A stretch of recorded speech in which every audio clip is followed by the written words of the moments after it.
everybody, it's time to grab your balloon and get ready for your next breathing lesson.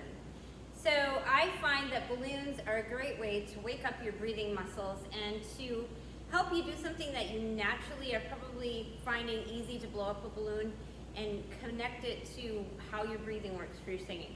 So the first thing that I want you to do is make sure you stretch out the neck of the balloon so that you're able to blow it up freely. And then I want you to put the one hand holding the balloon, the other hand right on your abs, kind of right below where those ribs are. And I want you to watch as I'm doing it, first of all, just to notice that as I'm blowing up the balloon, notice what my hand's doing. You should see the action of my abs moving inward to push the air out, and I'll do that until the balloon gets full. So watch here.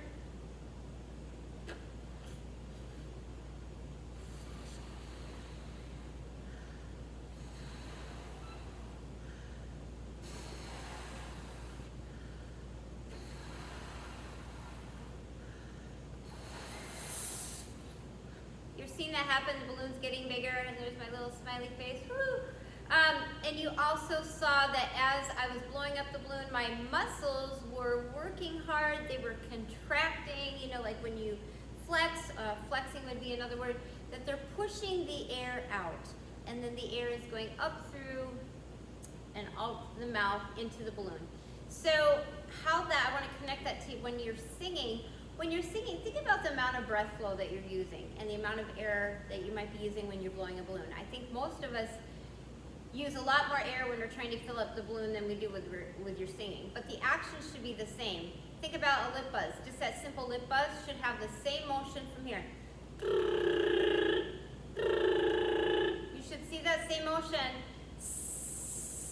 Just like when you hiss, you remember how we were doing that on the floor and you were going down. Now when you're standing up and with a balloon, you're going to see it go in.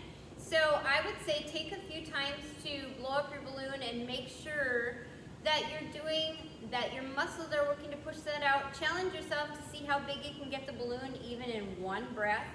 The other thing that I was talking with some of you about is this idea of your balloon, like when you let the air go,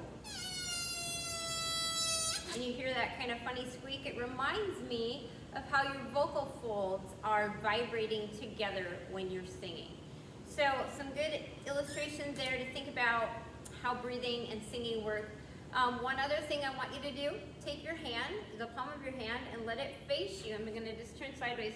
And I want you to blow so that you're feeling your breath on your hand till I count to 10. Are you ready? Here we go. Ready, and blow. 2, 3, 4, 5, 6, 7, 8, 9, 10.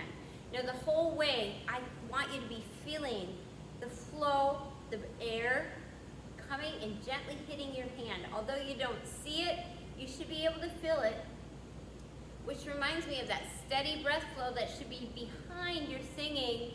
As you're singing, that air is constantly supporting your sound.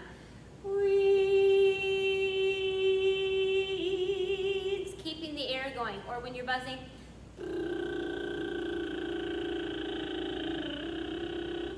and or when we're doing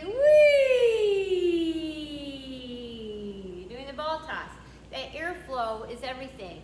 And the amount of breath that you're using will directly relate to the volume. So the louder the sound, think about how hard you were blowing into your balloon. Ha, ha. Louder sound will come from more breath. And if you're going to sing softer, the air is going at a slower rate into, like when you were blowing on your palm, a little bit more like that. So just definitely some good things to get you thinking about how breathing and singing work, but with a fun prop. Next week is straws. I hope you're ready.